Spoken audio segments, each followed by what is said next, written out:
যারা অনুপাত নির্বাচনের কথা বলছে সেই বন্ধুদের বাংলাদেশের রাজনীতির অনুপাত জ্ঞান নাই। বাংলাদেশের মানুষ অনুপাতিক হারে নির্বাচনের কোন অভিজ্ঞতা নাই। এই দেশের রাজনৈতিক সংস্কৃতিতে আনুপাতিক নির্বাচনের কোন ইতিহাস নাই। আপনাদের উদ্দেশ্য কিরকম যায় না।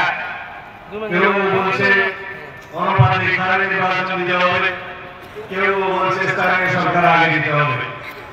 আরে বাবা, স্থানীয় সরকার নির্বাচন কি সরকার পরিবর্তন করে? স্থানীয় সরকার নির্বাচন কি গণতন্ত্রকে পুনঃপ্রতিষ্ঠিত করবে? এই সরকারের ম্যান্ডেট কি?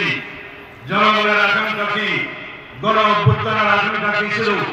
বাংলাদেশে সমগ্র এলাকার সমগ্র মানুষ, সমগ্র শ্রেণী পেশার মানুষ রক্ত দিয়েছে শুধুমাত্র